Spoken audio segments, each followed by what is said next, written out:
다문화 활력 프로젝트 다정다감 목서윤입니다. 다문화 사회란 전체 인구에서 외국인 거주자가 차지하는 비율이 5%가 넘는 사회를 말합니다. 즉, 20명 중 1명이 외국인이라는 얘긴데요.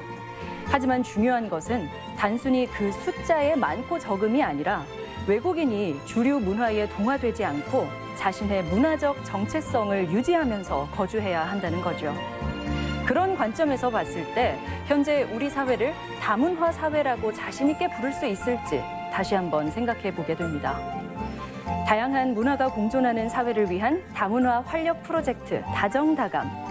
오늘 첫 번째 순서로는 우리 주위의 이웃을 만나보는 시간입니다. 14년 전 결혼하고 한국에 와서 이제는 자신과 같은 이주 여성을 위해 활동하는 오홍련 씨가 그 주인공인데요. 두 아이의 엄마로서, 아내로서, 또 자원봉사자로서 활기차게 살고 있는 그녀를 만나봅니다. 우리와 외모도 다릅니다. 쓰는 언어도 다릅니다. 생활 문화와 습관도 분명 다릅니다.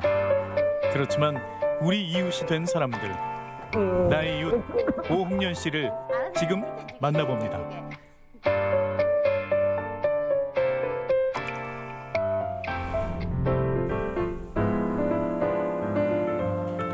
한국에 온 지 14년 차인 오늘의 주인공을 소개합니다. 안녕하세요. 부산에서 오는 오홍련입니다. 한국인 남편을 만나 응호 티홍디엔이라는 베트남 이름 대신 오홍련이라는 한국 이름을 갖게 된 그녀. 20살 처음 접한 한국 생활이 낯설었지만 지금은 경험을 바탕으로 또 다른 다문화 이주 여성의 정착을 돕고 있는데요. 시어머님랑 갈등, 남편이랑 갈등. 한국어를 아직 잘 못하고 표현도 잘 못해요. 그래서 서로가 집 안에 살림, 집 안에 음식, 발레, 청소 그것들 때문에 갈등이 있습니다. 그 누구보다 더 다문화 이주 여성들의 어려움을 알기에 그들의 멘토이자 대변인을 자처하는 홍련 씨. 많은 프로그램 또 친구들이 받을 수 있도록 안내도 해주시고 또 다문화에 대해서 좀 긍정적인 인식을 심어줄 수 있도록 또 많은 의견을 주시고 계시는 선생님이십니다. 외국인 여성들이 오셨을 때 저와 이제 한국말이 조금 안 되셨을 때 오셔서 친절하게 어려운 부분 없이 응대해 주시는 아주 고마운 선생님이십니다.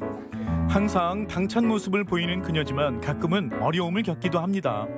전송을 요거를 눌러도 되고 시작을 눌러도 되고. 나이는 30대밖에 안 되나 저는 자꾸 깜빡하면 큰일 나잖아요. 감사합니다, 선생님. 14년 차 한국인 홍련 씨의 노련함이 빛을 발하는 순간 다문화 이주 여성들을 위한 한국 문화 강좌가 있는 날인데요. 어느 문제로 어려움을 겪는 이주 여성을 위해 동시 통역을 한답니다. 오늘 부제도 만들고 그다음에 오늘 한국 온 지 3년 이하 한국 온 지 얼마 안 되는 친구들 있잖아요. 그 친구들 위해서 또 통역도 해주고 가족의 이야기예요. 하고 같이 식당에 밥 먹어요. 한국의 문화를 알아가는 시간. 홍련 씨가 그랬던 것처럼 프로그램에 참여한 이주 여성들도 이 시간을 통해 한국을 알아가고 있습니다. 친구도 만나고 재밌는 것도 배우고 한국어도 많이 배웠어요. 이야, 올여름 더위는 걱정 없겠는걸요. 홍련 씨 도움 덕분에 멋진 부채 하나씩 장만했습니다.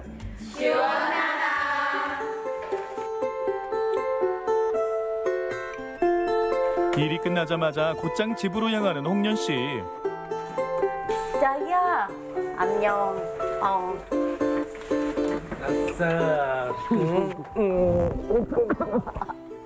뒤에서 이게 빛이 확 나더라고요. 그래서 웃는 모습에 병 갔어요 그때. 그때 자기가 너무 잘생겼어. 황당해서 세상에서 이런 사람들 멋있는 사람도 있을까? 곧장 집으로 온 이유를 알겠네요. 그런데 점심 차리는 모습이 너무 자연스러운데요. 야간 들어가는 날은 주로 아침에 일어나서 이제 아들 튀긴 주고요. 요새는 같이 해주는 게 맞지 않을까 싶어요. 올해로 결혼 14년 차인 이들 부부는 현재 연애 중이라는 말이 가장 잘 어울리는 듯한데요. 잠시도 애정 표현을 쉬지 않는 홍련 씨 부부. 그거. 알았어, 이거 진짜 주게. 우리는 평생 친구야. 하지만 이들 부부에게도 좋은 시간만 있었던 건 아니었습니다. 한국어가 좀 잘 안 되고 시어머니하고의 좀 갈등이 좀 많이 심했죠. 혼자서가 집에 많이 있는 시간도 하고 어머님이랑 갈등도 하고 무서워서 말도 안 통하고 세상에서 내가 결혼을 잘못했다 후회했어요. 서로 다른 환경으로 빚어진 고부간의 갈등은 지금도 조금씩 풀어가고 있는 숙제라고 하는데요. 그런 홍련 씨의 마음을 달래주기 위해 물심양면으로 도와준 남편. 덕분에 고등학교 졸업장도 받을 수 있었습니다. 제가 하고 싶으면 자기 다 밀어주니까 그건 너무 감사해요. 지금 나 40분 버스 야간 근무를 위해 집을 나서는 남편. 그를 보내는 홍련 씨의 표정이 못내 아쉬운 것 같죠? 재겠지 잘하더라고. 바이바이. 잠시 쉴 법도 한데 바로 컴퓨터에 앉는 홍련 씨. 못다한 업무를 서둘러 맞춰봅니다. 다른 사람한테 통역하실 진절 그리고 솔직히 사실 그 문제 그대로가 얘기해줘 하고 싶어요. 그리고 해결하는 방법을 찾아도 해주고. 누군가 홍련 씨 집에 방문하는데요. 이 아이는 누구일까요? 와, 친동생이에요. 한국 사람랑 결혼하고 한국에서 온 지 1년 됐어요. 아직은 낯선 한국 생활이지만 언니가 있어 그 무엇보다 든든하다는 동생 오연화 씨. 무슨 일이 생기면 가장 먼저 언니를 찾는답니다. 오늘도 만나자마자 이야기를 풀어냅니다. Cái đó là điều tất nhiên của những người mà mới qua rồi. Không mấy năm mình suy nghĩ vậy, nhưng mà qua là nó sống lúc mà mình sống á thì nó sẽ khác đi, nó không có giống như lúc mà mình nghĩ nữa. Thất vọng, buồn, như nọ. Biết sao giờ? 홍련 씨의 귀여운 두 딸이 학교를 마치고 돌아왔습니다. 행여 편견 속에 자라지 않을까 걱정도 했지만 지금은 누구보다 더 밝게 잘 자라지고 있는 두 딸들입니다. 너는 다문화 가정이야. 다문화 가정답게 살아가는 뜻은 말은 없어요. 이렇게 해라 저렇게는 없어요. 그냥 항상 언제든지 한국 친구나 다문화 같은 친구 아무데나 잘 사귀고 친구가 필요하면 또 친구한테 알려도 주고 그 다음에는 친구들 데려와서 네 상관은 없습니다. 네. 모처럼 시간을 내 두 딸과 함께 롤러장에 갔습니다. 아직은 서툰 엄마를 위해 발을 맞춰주는 두 딸들. 어느새 이렇게 컸나 싶을 정도로 대견합니다. 우리 가족 뭔가 화목하고 소통도 잘 되는 그런 가족. 친구같이 사이 좋으니까 좀 많이 편하고 그래서 엄마하고 있을 때 좋아해요.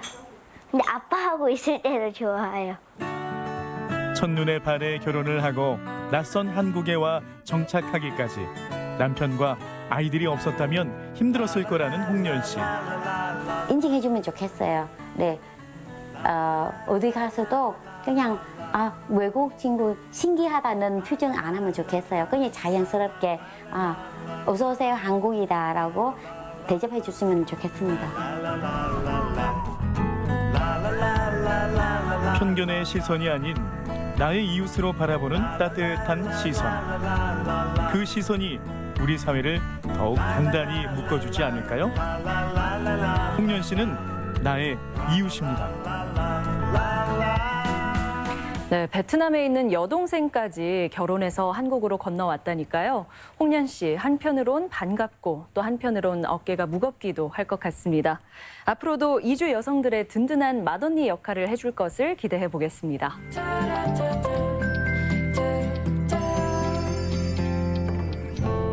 네, 이어서 이주 여성들의 다양한 시선을 통해 차별이 아닌 차이를 서로 이해하고 존중하는 다수 의견 시간입니다.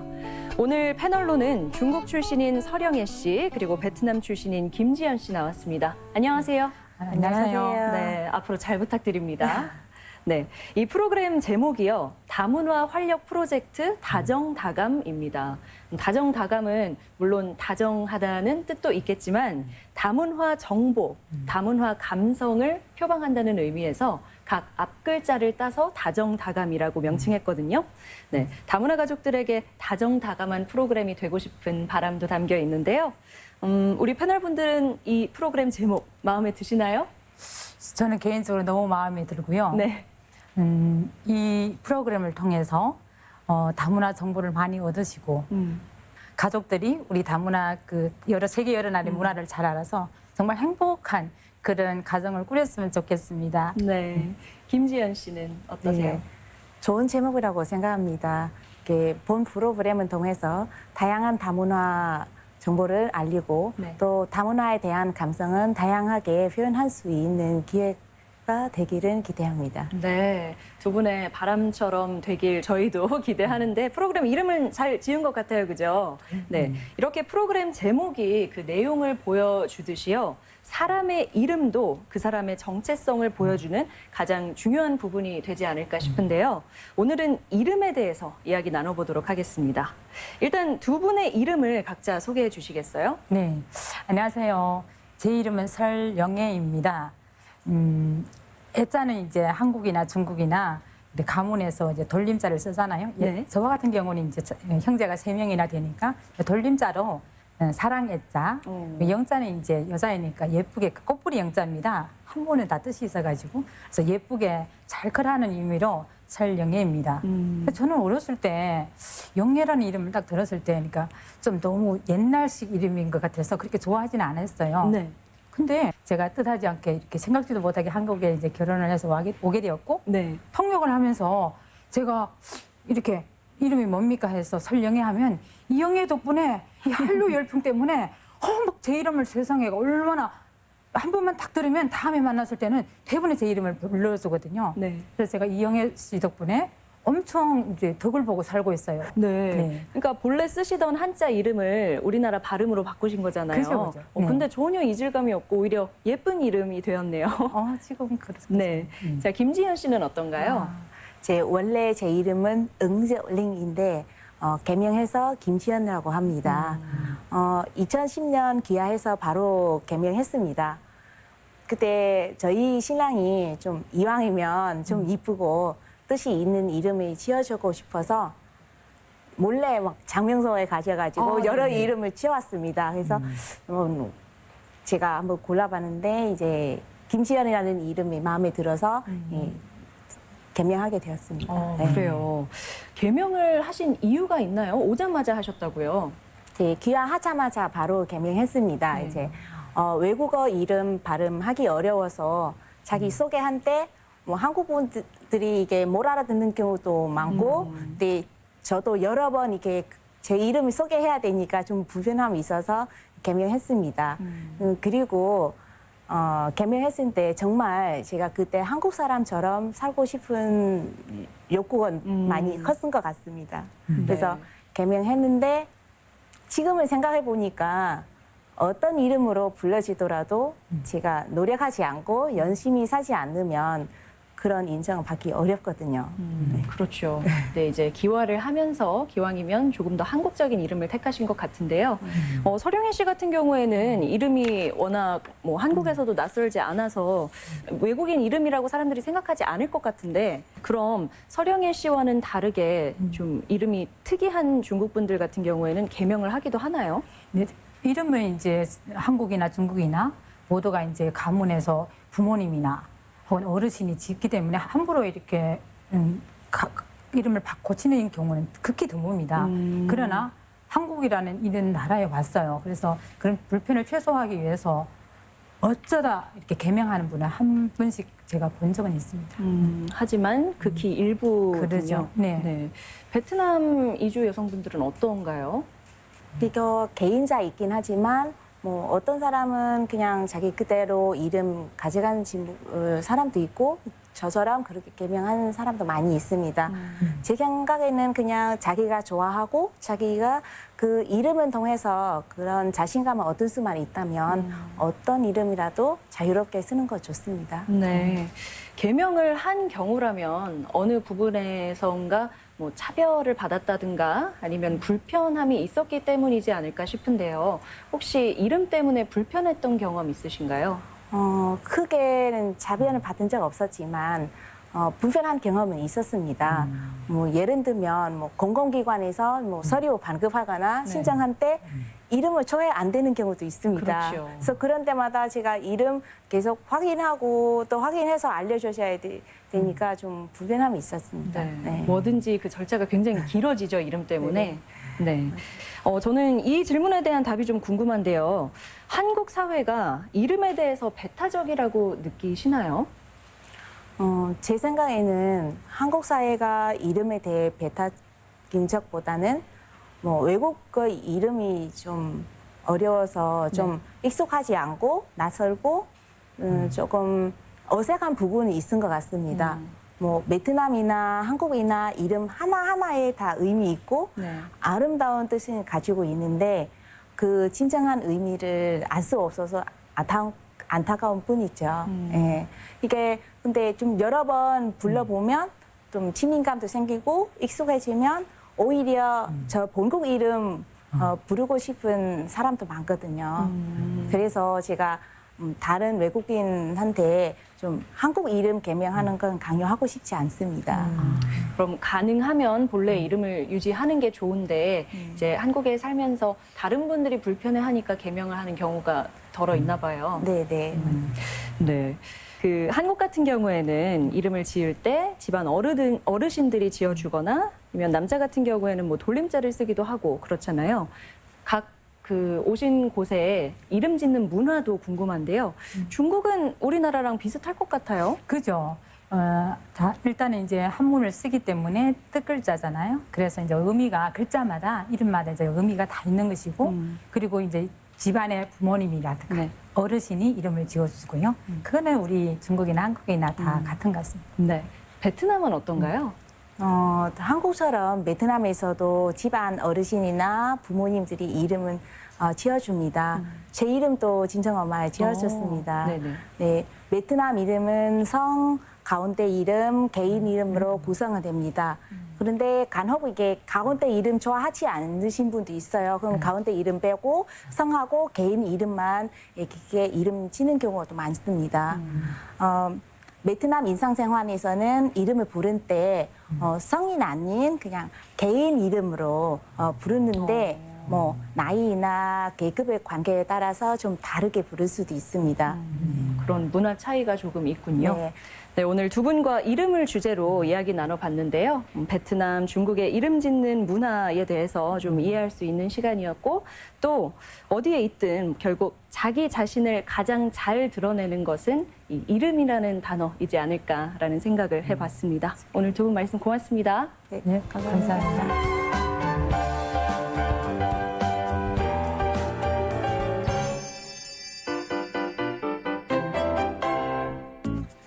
한 주간 있었던 우리 지역의 뉴스를 엄선해서 외국어 자막으로 만나보는 뉴스 다시 보기입니다. 일정 규모 이상의 농사를 짓는 전북 지역 농민들이 내년부터 60만 원가량의 수당을 받을 수 있게 됐습니다. 농민의 공익적 가치를 인정한 전라북도와 시군의 결정인데요. 여전히 예산은 부담입니다. 박연선 기자입니다. 전주에서 40평생 채소 농사를 지어온 박승길 씨. 몸은 고되지만 올해는 작황이 좋아 마음이 한결 가볍습니다. 더욱이 내년부터는 자치단체로부터 농민 수당까지 받을 수 있게 됐습니다. 우선 이제 농민들이 가장 필요한 것이 농약, 비료, 씨앗, 인건비 이런 부분이니까 저희 농민들 입장에서는 많이 도움이 될 것 같고. 전라북도는 내년부터 농민들에게 매년 60만 원의 공익수당을 지급하기로 했습니다. 민관협이 1년 만의 일로 농업과 농촌의 공익적 가치를 인정받은 겁니다. 전국 17개 시도 가운데 최초로 전북 지역 10만 농가가 내년부터 직접적인 혜택을 볼 수 있게 됐습니다. 공익적 가치, 또 미래에 대한 잠재력 이런 부분에 대해서 새롭게 주목을 해야 할 때가 왔다. 농민 공익수당은 연 한 차례 60만 원을 현금과 지역화폐로 반반씩 나눠받게 됩니다. 대상은 농업경영체로 등록한 지 2년이 넘은 농가로 경작지가 1000제곱미터가 넘어야 합니다. 공익수당 지급은 환영할 만한 일이지만 수당 현실화 목소리는 해결해야 할 과제로 남아 있습니다. 우리 농민들은 그것보다는 좀 더 그래도 농민들의 자존심을 세우려면 월 10만 원은 돼야지 않냐. 전북 농민 수당의 1년 예산은 600억 원가량. 이 중 40%는 전라북도가, 60%는 시군이 각각 부담합니다. 시군 부담보다 도비 부담도 더 높여가는 부분도 같이 고려를 해주셨으면 합니다. 재정 자립도가 낮은 시군의 부담은 여전히 해결해야 할 과제인 가운데 전라북도는 오는 9월 관련 조례를 만들어 내년부터 시행할 방침입니다. MBC 뉴스 박연선입니다. 전라북도가 중국 장쑤성과의 경제협력 추진을 본격화했습니다.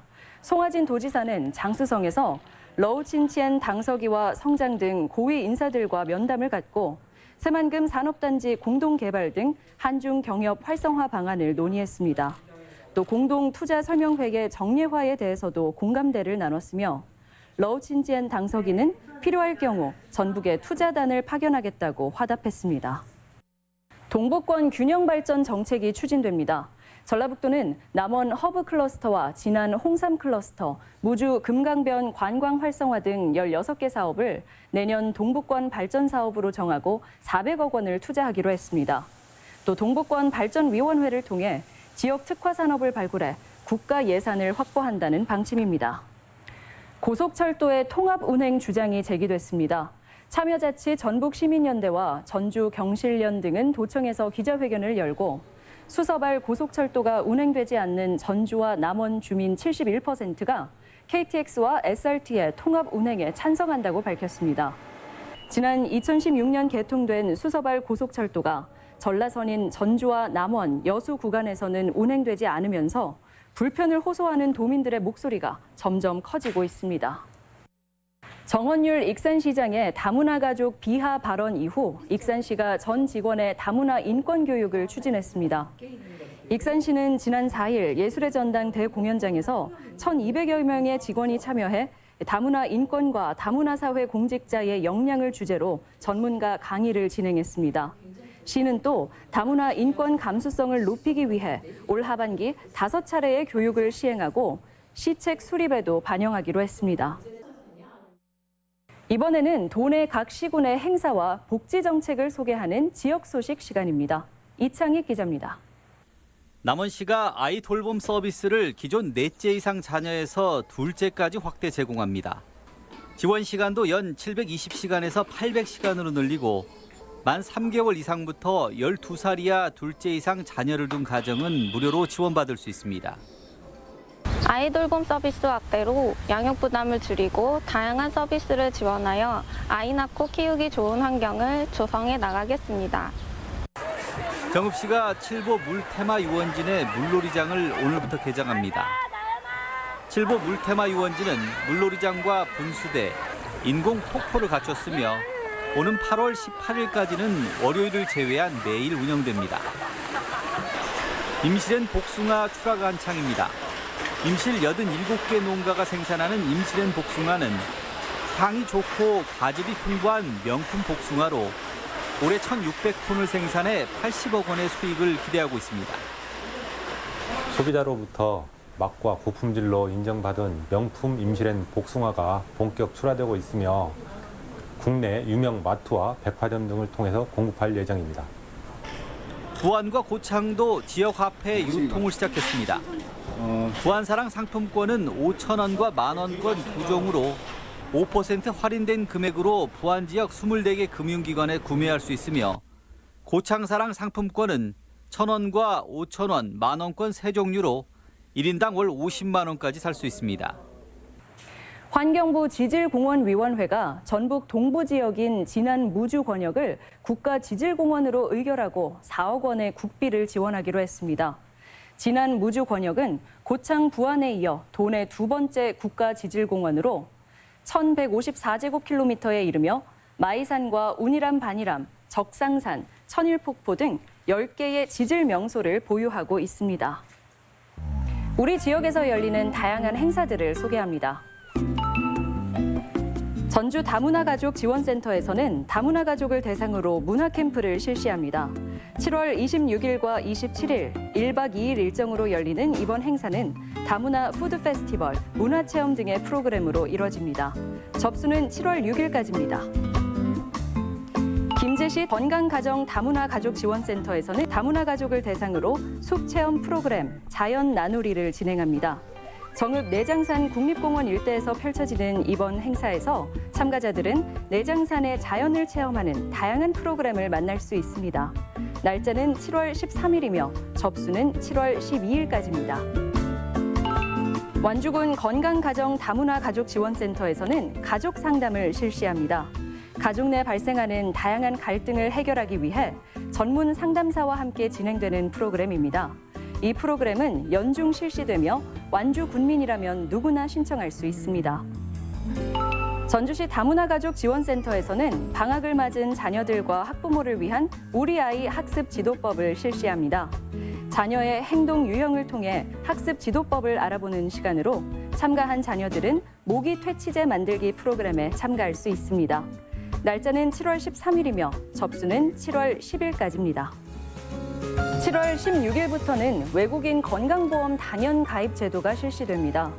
국내에 6개월 이상 머무는 외국인들은 건강보험에 의무 가입해서 매달 일정 금액의 보험료를 납부해야 되는데요.